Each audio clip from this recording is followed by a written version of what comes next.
بسم اللہ الرحمن الرحیم۔ السلام علیکم ناظرین۔ آرٹس کونسل کراچی نے اپنے رفتگاں کو یاد رکھنے کے لیے ایک ایسے پروگرام کا آغاز کیا ہے کہ جس میں ہم کراچی یا پاکستان سے تعلق رکھنے والے ان شعراء، ادیب، شاعر، موسیقار، گلوکار، ان تمام افراد کو، ان تمام فرد کو یاد رکھیں گے کہ جو پاکستان میں یا پاکستان سے باہر پیدا ہوئے لیکن پاکستان کے ادبی منظرنامے میں کسی طرح سے طلوع ہوئے اور آج اپنے رب کے پاس جا چکے ہیں۔ ایسا ہی ایک حوالہ کراچی کا حوالہ جناب اعجاز رحمانی صاحب کا ہے۔ آرٹس کونسل نے یہ فیصلہ کیا کہ ہم ان تمام لوگوں کو ڈیجیٹلائز کریں گے، اس لیے کہ آئندہ آنے والا دور ایک ڈیجیٹل کا دور ہے، ایک ایسے میڈیا کا دور ہے کہ جو لوگوں کو صرف ڈیجیٹل پر نظر آئے گا۔ اعجاز رحمانی کراچی کا ایک ایسا نام کہ جس کے لیے آج ہم یہ دیکھتے ہیں کہ بہت دور دور تک ان سے ملتے جلتے لوگ نظر نہیں آتے۔ آج کے اس پروگرام میں ہم آپ کا ذکر کریں گے آپ کے ادبی حوالوں کے ساتھ، آپ کی شاعری کے ساتھ، آپ کے عام فرد کے میل جول کے ساتھ۔ اس لیے میرے مہمان دو ایسے لوگ ہیں، دو ایسے افراد ہیں کہ جو خود کراچی کے حوالے سے ایک بہت بڑا حوالہ ہیں۔ خواجہ رضی حیدر صاحب کا نام کسی تعارف کا محتاج نہیں ہے۔ جناب طاہر سلطانی صاحب موجود ہیں، نعت کے حوالے سے آپ کا بھی ایک حوالہ موجود ہے۔ خواجہ صاحب، اعجاز رحمانی صاحب کا ہم ذکر کریں گے۔ آپ کے ساتھ طویل تعلق رہا، پوری زندگی کا ہی تعلق، میں کہوں گا کہ پوری زندگی آپ کے ساتھ ان کا تعلق رہا۔ ہم اپنے رفتگاں کو یاد تو کرتے ہیں لیکن ہم اپنے رفتگاں کو اس طرح سے یاد نہیں کرتے، یہ میرا ذاتی خیال ہے، کہ ہم ان کے محاسن کو بیان کریں، ہم ان کی خدمات کو بیان کریں، یا ان کی ان چیزوں کو بیان کریں کہ جس کے حوالے سے ان کی شخصیت کے وہ پہلو سامنے آئیں کہ جو عام لوگوں کی نظروں سے اوجھل رہتے ہیں۔ اعجاز رحمانی صاحب ایک شاعر تھے، بڑے شاعر تھے جناب، سب نے سنا، ٹی وی پہ سنا، کتابوں میں پڑھا، لیکن اعجاز رحمانی صاحب ایک انسان بھی تھے، ایک ایسا انسان کو جو اس معاشرے میں رہتے ہیں۔ اس سوسائٹی کو کیا دیا انہوں نے، اس معاشرے کو کیا دیا، کراچی کو کیا دیا، پاکستان کو کیا دیا، کچھ اس حوالے سے بات کریں سر۔ بہت شکریہ شکیل خان صاحب۔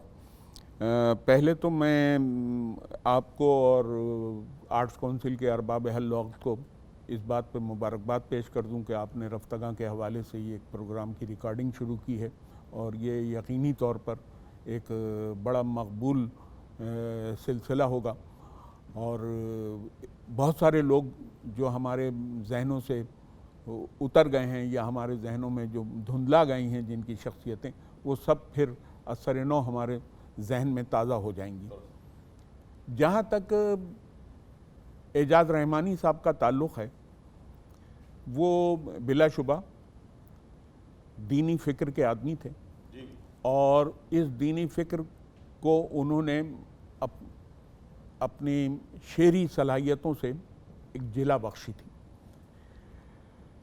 میرا ان سے پہلا ابتدائی، اگر میں آپ سے عرض کروں، رابطہ تو 1964 میں پہلا رابطہ ہوا تھا ان سے میرا۔ وہ نیو کراچی میں رہتے تھے۔ میرے ایک استاد، تقریباً 60 سال پہلے آپ کا رابطہ ہوا؟ جی ہاں، وہ میرے ایک استاد کے پڑوسی تھے، جی جی، شاہ خلیل اللہ جنیدی ان کا نام تھا میرے استاد کا۔ وہ بھی شعر لکھتے تھے ندیم غازی پوری کے نام سے۔ تو اعجاز بھائی عموماً ان کے گھر آ جایا کرتے تھے۔ اچھا، میں بھی بہت پابندی سے ان کے پاس جاتا تھا، چونکہ وہ میرے استاد تھے تو میں زیادہ وہ ہوتا تھا۔ تو وہاں اعجاز بھائی سے میرا رابطہ ہوا، اور میں نے ان سے وہاں وہ شعر سناتے تھے تو میں شعر سنا کرتا تھا، اور ان سے ایک تعلق کی جو نوعیت تھی وہ مستحکم ہوتی چلی گئی۔ پھر بعد میں شہر میں جو مشاعرے ہوتے تھے، خاص طور پر نعتیہ مشاعرے، تو پہلے تو بہت کم ہوتے تھے، اب زیادہ ہونے لگے۔ تو اس میں اعجاز بھائی جو تھے وہ بڑے نمایاں ترین شاعروں میں شمار ہوتا تھا۔ خاص طور پر میں آپ سے ایک ذکر کروں یہ کہ ناظم آباد میں 3 نمبر ناظم آباد میں اس زمانے میں ایک شاعر ہوتے تھے اقبال صفی پوری صاحب جی، انہوں نے یہ سلسلہ شروع کیا تھا کہ کل پاکستان نعت کانفرنس وہ کرایا کرتے تھے۔ وہاں پر ایک بڑا پارک تھا، اس کے اندر ہوتی تھی، پورے پاکستان سے لوگ آیا کرتے تھے، اور ہم نے یعنی اس میں احسان دانش کو بھی سنا، اور دوسرے لوگ جو تھے جو آیا کرتے تھے وہاں سے وہ نعت کے حوالے سے۔ تو میں یہ دیکھتا تھا کہ ہم تو جاتے تھے اعجاز بھائی کو سننے کے لیے، اور 2-4 ہمارے جو جاننے والے تھے انہیں، لیکن اعجاز بھائی جو تھے وہ اپنے ترنم سے اور اپنی شعری فکر سے بڑے نمایاں ہوتے تھے ان لوگوں میں، اور انہیں بڑی خاصی داد ملتی تھی، بلکہ لوگ ان سے فرمائش کر کے 2-2 3-3 نعتیں سنا کرتے تھے، یہ ان کا بڑا وصف تھا۔ تو میں عرض کروں اس کے بعد پھر ہمارا ایک تعلق بن گیا اور ہمیشہ ان سے ملاقات رہی۔ انہوں نے استاد قمر جلالوی سے شعری استفادہ کیا تھا انہوں نے، جی، اور اس پر وہ ناظم ہی رہتے تھے اکثر و بیشتر، بلکہ میں جب ایک زمانے میں 1969 وغیرہ میں حریت میں ہوتا تھا تو انہوں نے ایک مضمون استاد قمر جلالوی پہ لکھ کے دیا تھا جو ہم نے حریت میں چھاپا بھی تھا، اور اس کی اوریجنل میرے پاس آج بھی محفوظ ہے استاد قمر جلالوی کے حوالے سے۔ تو اعجاز بھائی اصل میں ایک دینی فکر تھی ان کی، اور وہ چاہتے تھے ایک تو ان کے یہاں جہاں رسول اللہ صلی اللہ علیہ وسلم سے عقیدت موجود تھی بہت بے پناہ، جہاں وہ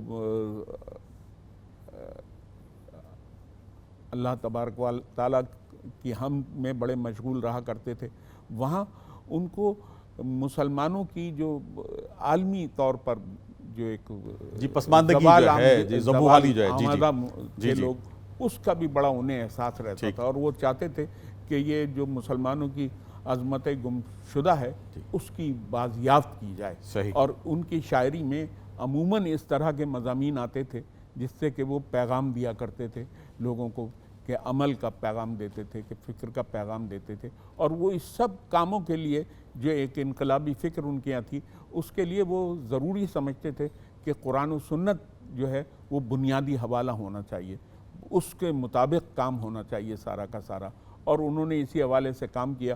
آپ دیکھ لیجئے ان کی کتاب سلامتی کا سفر جو ہے وہ دور رسالت مآب کو پورا انہوں نے منظوم کیا ہے، اور وہ کئی ہزار اشعار اس میں ہیں، تو اسے پڑھ کر آدمی کو پوری تاریخ سے واقفیت پیدا ہوتی ہے۔ تو کسی شاعر کا جس طرح حفیظ جالندھری نے شاہ نامہ اسلام لکھا تھا، اسی طرح سے ان کی یہ کتاب جو سلامتی کا سفر وہ اسی پوری اسلامی تاریخ کو بیان کرتی ہوئی اسی سطح کی ایک کتاب ہے۔ لیکن آپ نے ایک حوالہ دیا کہ جی استاد قمر جلالی ان کے استاد تھے۔ قمر جلالوی صاحب کی شہرت تو بیسیکلی غزل کی شہرت تو، لیکن اور اعجاز رحمانی صاحب کی غزل کو آپ کیا ریٹنگ کرتے ہیں، یہ کیا اس کا کہ وہ کیا غزل کے بھی شاعر تھے یا صرف نعت کے شاعر تھے؟ نہیں، دیکھیں وہ مجموعی طور پر میں اپنی پوری شخصیت کی اکائی میں وہ شاعر تھے، ہے نا، اور وہ انہوں نے غزل بھی لکھی، حمد بھی لکھی، نعت بھی لکھی، انہوں نے سلام اور بھی لکھے انہوں نے، بلکہ میں نے ان کا ایک سلام ایسا سنا کہ جس میں وہ اہل بیت اطہار کے حوالے سے بہت زیادہ پرجوش تھے وہ، تو میں نے بعد میں ان سے کہا بھی، میں نے کہا آج تو آپ مختلف رنگ میں نظر آ رہے تھے، تو کہنے لگے بھائی مسلمان ہوں، میرا تو ہمارا تو ایمان کا حصہ ہے، ایمان کا حصہ ہے، تو میں یہ کر رہا ہوں۔ تو ان کے ایک پورا دینی فکر کے حوالے سے ایک وفور اور شعور موجود تھا ان کی شاعری کے اندر، اور سادگی اور ایمانی قوت کے ساتھ ساتھ سادگی اور پرکاری ان کے یہاں بے پناہ تھی، اور یہ سادگی اور پرکاری تھی جس نے ان کے لہجے کو بہت مزکی بنا دیا تھا، اور یہ مزکی لہجہ جو ہے یہ لوگوں کے قلب پر اثر کرتا ہے، اور ان کی شاعری بھی لوگوں کے قلب پہ اثر کرتی تھی۔ تو میں اس کے علاوہ بھی میں آپ سے بتاؤں وہ سیاسی طور پر بھی بڑے سرگرم رہے، اور بلکہ ایک آدھ دفعہ تو انہوں نے ایک الیکشن بھی لڑا تھا جس میں وہ کامیاب بھی ہوئے تھے، اور بلدیاتی سطح کا الیکشن تھا مجھے یاد ہے۔ تو وہ پھر ایک تحریک چلی یہاں پر 9 ستاروں کی، PNA کی تحریک کہلاتی تھی، اس کا تو ہر جلسہ جو تھا اس کی کامیابی کا دار و مدار جو تھا اعجاز رحمانی صاحب کی آمد پر تھا، کی نظم پر ہوا۔ اچھا، اور اتنی شاندار نظم پڑھتے تھے وہ کہ پورا مجمع وہ ہو جاتا تھا۔ میں نے جو ان کی کتابوں کا مطالعہ کیا اس کے دوران ان کی مزاحمتی شاعری بھی نظر آئی، یہ مزاحمتی شاعری کہ جی وہ ہم کل بھی تشدد کا بھرم کھول رہے تھے، خاموش تھے لب دیدہ نم بول رہے تھے، اور آواز بھی آج ان کی سنائی نہیں دیتی، چنگیز کے لہجے میں جو کل بول رہے تھے۔ تو اس طرح کی یا کل تک جو مختار بنے تھے ان سے عرض ہماری ہے، آج وہ آنکھیں کھول کے دیکھیں کس کا پلہ بھاری ہے۔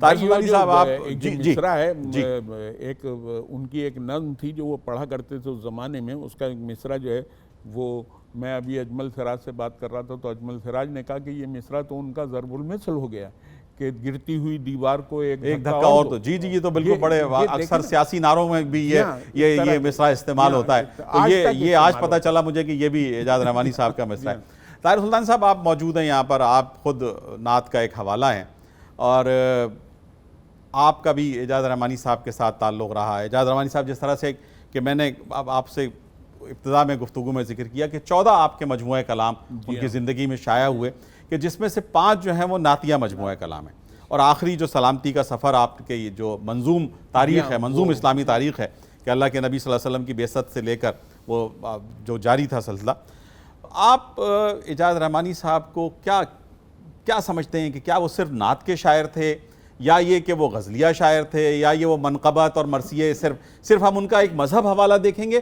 یا یہ کہ بحیثیت مجموعی جو خواجہ صاحب نے فرمایا کہ وہ بحیثیت مجموعی ایک شاعر تھے؟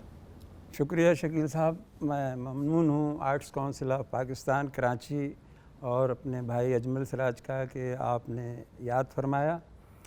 اعجاز رحمانی صاحب کی بات جب میں کرنے جا رہا ہوں تو پہلے میں اس شہر کی جو شہر ان کا حوالہ بنا، ان کی شہرت کا نعت کے حوالے سے، دیگر حوالوں سے، اور نعت کا ارتقاء، کراچی شہر پوری دنیا میں اس وقت حمد و نعت پر جو کام کراچی میں ہو رہا ہے وہ کہیں نہیں ہو رہا، اچھا، بلکہ ایک بہت بڑے اسکالر اسلام آباد سے، فیصل آباد سے یہاں تشریف لائے تھے حمد و نعت کانفرنس میں، ان کے ریمارکس تھے کہ پوری دنیا میں اتنا کام نہیں ہو رہا جتنا کراچی میں ہو رہا ہے، پہ کراچی میں کام ہو رہا ہے۔ جی جی۔ اچھا، اعجاز بھائی جو ہیں وہ حمد کی وجہ سے مجھ سے بڑی محبت شفقت فرماتے تھے کہ بھائی اللہ نے تمہیں اس کام کے لیے منتخب کیا ہے اور میری جو بھی کچھ میں تم سے معاونت کر سکتا ہوں۔ تو میں عرض کر رہا تھا کہ کراچی میں حمد و نعت کے ارتقاء کے حوالے سے علامہ مولانا ضیاء القادری بدایونی رحمۃ اللہ علیہ سب سے پہلے نعت کانفرنس جو تھی نا، ہمارے رضی بھائی نے بھی ذکر کیا اقبال صفی پوری کا، لیکن سب سے پہلے نعت کانفرنس مولانا ضیاء القادری بدایونی نے لائنز ایریا میں 60 کی دہائی میں، اچھا، اور بڑے اعلیٰ پیمانے پر، جس میں فیلڈ مارشل محمد ایوب خان بھی تشریف لائے، اور نعت کے فروغ کے لیے مولانا ضیاء القادری بدایونی کے جو کراچی میں جو انہوں نے پہلا نعتیہ مشاعرہ بھی انہوں نے منعقد کیا، اور اس کے بعد نعت کانفرنس، پھر یہ سلسلہ نکلا ماہانہ طرحی مشاعرے، پھر اس کے بعد مختلف رسائل و جرائد، نعت پر بہت کام ہوتا رہا۔ تو میرا جو تعلق بنا ویسے تو نعت کے حوالے سے تھا، لیکن حمد کے حوالے سے پھر زیادہ شفقت فرمانے لگے۔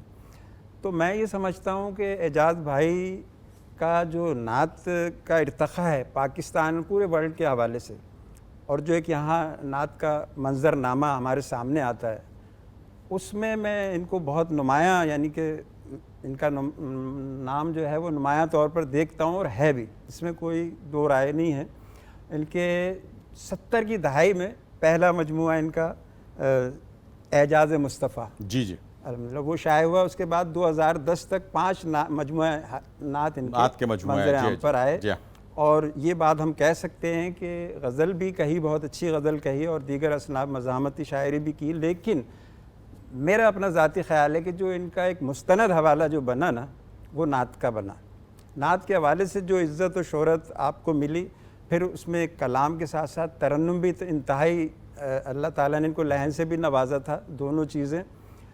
تو میں سمجھتا ہوں کہ اعجاز بھائی کا مقام تمام اصناف میں انہوں نے لکھا ہے، لیکن جو نعت میں ایک مقام ان کا ہے، اور جتنا اللہ تعالیٰ نے ان کو عزت دی، اور سب سے بڑی بات ہے کہ نعتیہ کلام ان کا خواص میں اتنا مقبول نہیں ہوا جتنا عوام الناس میں ہوا۔ کراچی، پاکستان کے مختلف نامور ثنا خوان ریڈیو ٹی وی پر ان کے کلام پڑھے، پھر یہ خود بھی ریڈیو ٹی وی پر، میں نے ان کے ساتھ 5 مشاعرے پی ٹی وی پر پڑھے ماشاءاللہ۔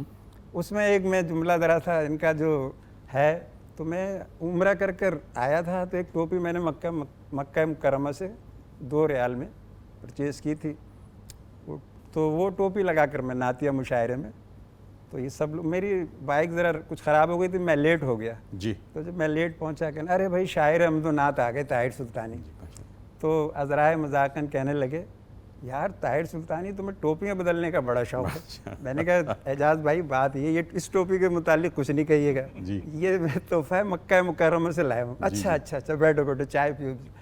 تو میں بڑا ان کو جو ہے میں سمجھتا ہوں کہ نعت ان کا جو ہے نا ایک مستند اور بہت ہی مضبوط حوالہ ہے, اور جو نعت میں ان کا ایک مقام ہے.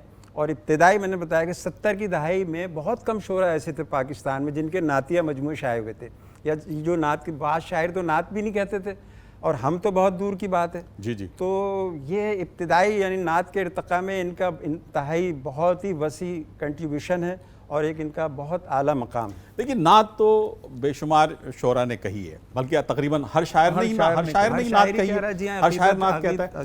لیکن نعت میں وہ جو پہلو ہوتا ہے, مطلب نعت میں ایک پہلو جو ایسا بن جاتا ہے کہ نعت کو اس طرح سے لے جایا جائے کہ پھر وہ, تو کیا اعجاز رحمانی صاحب نے اس پہلو کو بھی مد نظر رکھا کہ نعت اپنی حد میں قائم رہے اور حمد اپنی حد میں قائم رہے؟ جی بالکل, اس میں بھی. اور ان کا یہ مقصد ہے کہ ایک روایتی نعت, میں نے ایک جگہ کہا, ایک صاحب نے اس پر اعتراض کیا کہ یہ کیا روایتی نعت کیا ہوتی ہے. میں نے کہا جی میری نظر میں یہ ہے کہ عام طور پر گنبد خضرا, مدینے کی گلیاں, یا اس قسم کے جو, تو اس میں بھی مطلب ان کی شاعری میں, نعتیہ شاعری میں آپ کو سیرت کے پہلو نمایاں ہوتے ہیں. اور یہ بھی یہی کہتے تھے, اور ہمارا بھی کہ بھئی نعت چونکہ حضور کی تعریف ہو رہی تو حضور کی سیرت بیان ہونی چاہیے, مطلب اس کا ابلاغ ہونا چاہیے, اس سے پتہ چلنا چاہیے لوگوں کو. نعتیہ شاعری میں اعجاز بھائی کی جو ہے آپ کو سیرت و یعنی قرآن و سنت کے حوالے جو ہے نا جا بجا ملیں گے. مطلب تو یہ ایک پہلو اس پر بھی زور دیتے تھے کہ بھئی یہ کیا ہے, حالانکہ وہ کچھ نظریاتی لوگ ہوتے ہیں نا تو وہ دوسرا رنگ دیتے تھے. نہیں, وہ اسی وجہ سے ان کی شاعری جو ہے شرک و بدعت سے پاک ہے. بالکل کوئی ایسی چیز اور غلو نہیں ہے ان کی نعتیہ. آپ خواجہ صاحب علی گڑھ میں آپ کی پیدائش ہوئی, جس طرح سے آپ کو معلوم ہے کہ اعجاز رحمانی صاحب 1936 میں علی گڑھ میں پیدا ہوئے.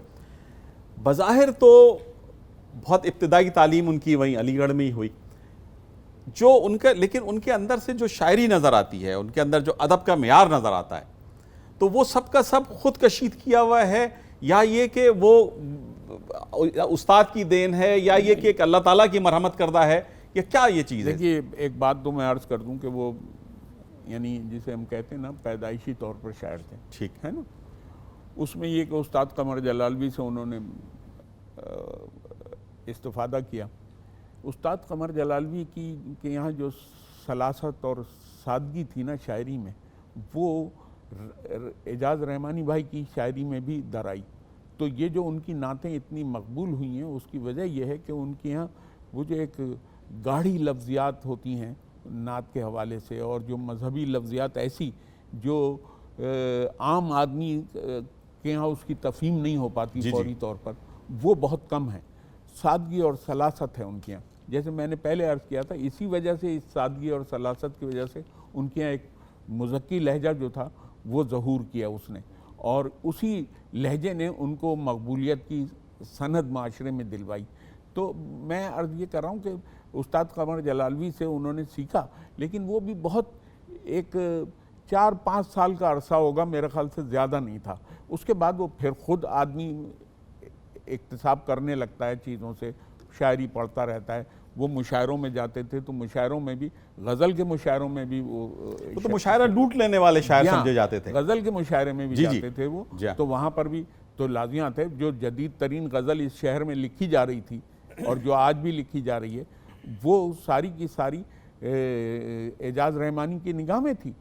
تو لازمیات ہے ان کی شاعری جو تھی اس کو ہم کسی صورت سے یہ نہیں کہہ سکتے کہ یہ شاعری جو ہے یہ ادب کا حصہ نہیں ہے. وہ بالکل ہی ادب کا حصہ ہے ان کی شاعری تمام. مطلب آپ ان کی شاعری کو صرف ان کے ترنم کا اعجاز نہیں سمجھتے؟ نہیں, کہ یہ ترنم کی بنیاد پر بڑھنے والے شاعر تھے, یا اس بنیاد پر مشاعرہ لوٹنے والے شاعر تھے؟ ترنم بے پناہ تھا ان کا, بے پناہ ترنم تھا, بے پناہ ترنم تھا, اور وہ اس ترنم کی بنیاد پر مشاعرے لوٹ لیا کرتے تھے اور بہت ایک فضا پیدا کر دیا کرتے تھے پوری کی پوری. لیکن اس کے باوجود انہوں نے کبھی ترنم کو اپنی شاعری کی بنیاد نہیں بنایا. شاعری ان کی جو تھی خالص ادبی شاعری ہے.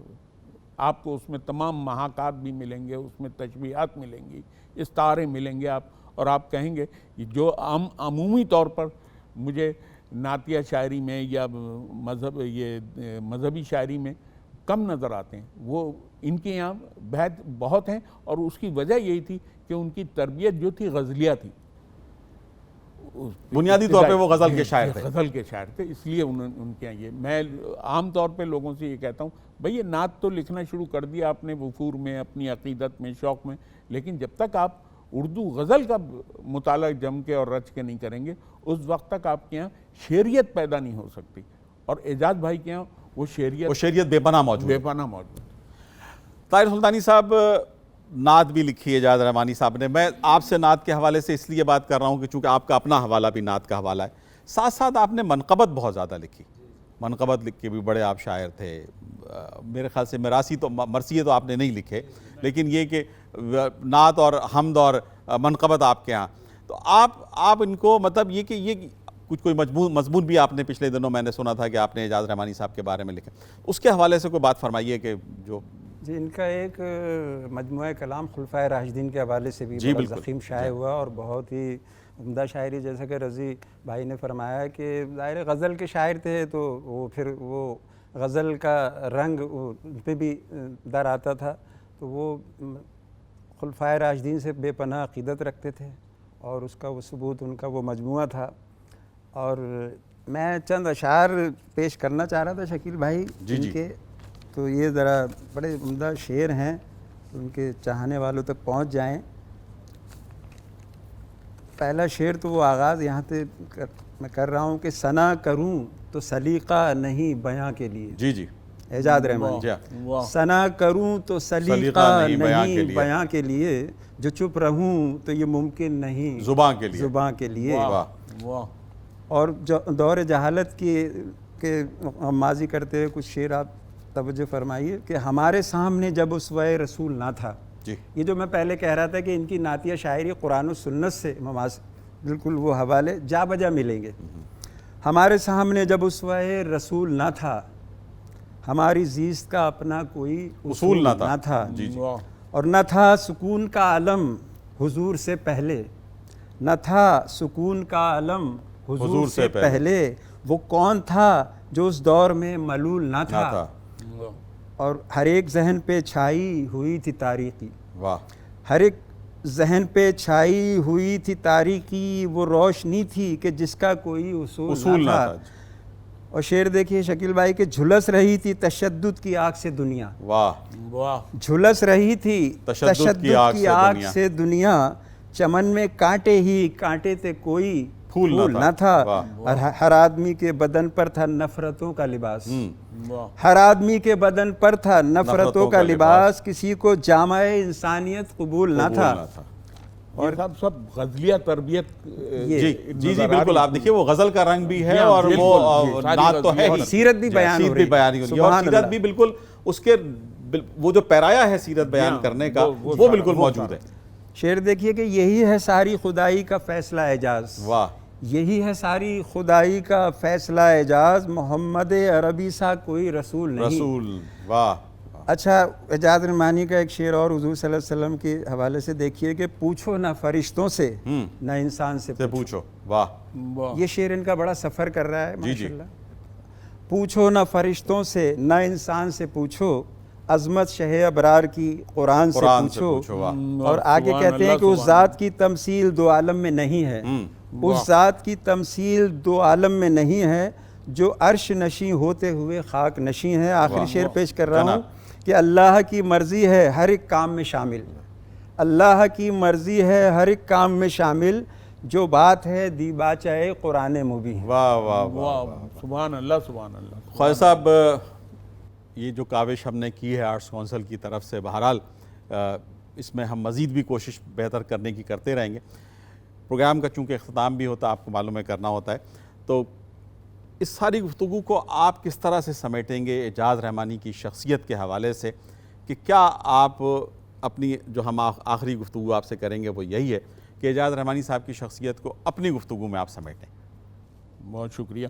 ویسے تو دیکھیے یہ کتاب لگی ہوئی ہے یہاں پر, آسمان رحمت ان کا نعتیہ مجموعہ ہے. مجھے یہ سعادت حاصل ہے کہ اس کا دیباچہ بھی آپ نے دیباچہ مجھ سے ہی انہوں نے لکھوایا تھا.